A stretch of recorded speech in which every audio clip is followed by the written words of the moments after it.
back again. Let me tell you something else about advisors. So a financial advisor, basically the job that they take, in order to look at your investments and savings and things and put them into a portfolio, it takes 10 to 12 hours, typically, per person to do that.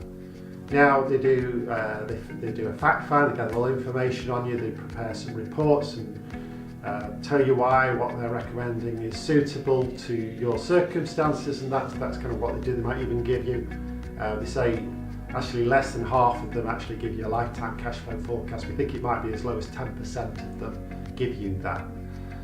So that tells you whether you're not going to outlive your capital or not with the recommendations that they're going to make. Now obviously you get that as a matter of course with the academy, but financial advisors typically don't do that. But let's say they did. So it's 10 to 12 hours of work. So let's say they charge £150 an hour, it's not untypical. So that's £1,500 or more that you'd have to pay just that initial piece of 10 hours work, to 12 hours work. Now the thing is, the actual setting up of the investment takes 10 minutes. So where's that other time? I mean, basically what that other time is about the industry is regulated by the Financial Conduct Authority, and the advisors, the regulated advisors, when they're selling you the products, they have to make sure that what they recommend is suitable. In other words, there's no comeback.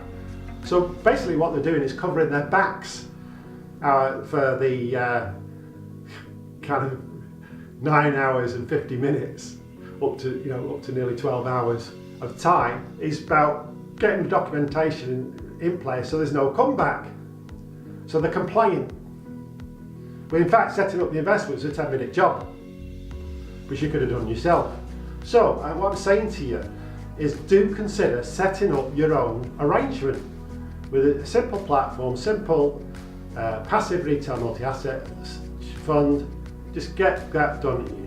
Look, I'm not saying you can't look at investment opportunities, satellite opportunities, I'm talking about your life savings here. This is how to run your life savings. This is best practice globally, is to run your money in this way.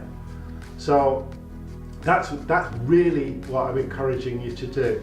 It's a waste of money, that £1,500 plus that given to advisors just so that they can cover their own back to do what would take you a 10-minute job. The woodman make it sound difficult, the regulator makes it sound complicated, and that process, there's been mis-selling scandal after mis-selling scandal after just set up your own arrangement. 10 minutes, that's all it takes, okay? I'm telling you this because 95% of the population are underserved, disintermediated, orphaned, abandoned by the financial industry. As a result of that, 95% of the population have less than £100,000 in savings and really taking a big risk. They can buy themselves freedom in retirement or in this financial freedom when they can't. 60% of the population have £5,000 or less in savings or no savings whatsoever. 60%. That means they're 2 paychecks away from poverty. That means they're stuck on the treadmill of work existence for the rest of their life, and they're going to be dependent on the state in their retirement.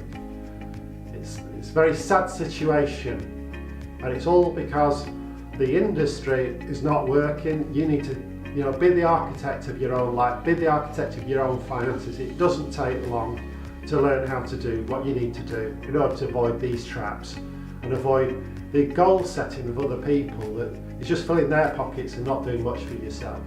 Because that's what happens. If we don't set goals, 99% of people don't, then we're following someone else's goals. And guess what's in it for us? Not much. I'm sure you'd agree. Okay, so make sure that the goals that you're following, you have goals, and that the goals you're following are bringing abundance and happiness to you rather than other people. Does that make sense? Yes or no?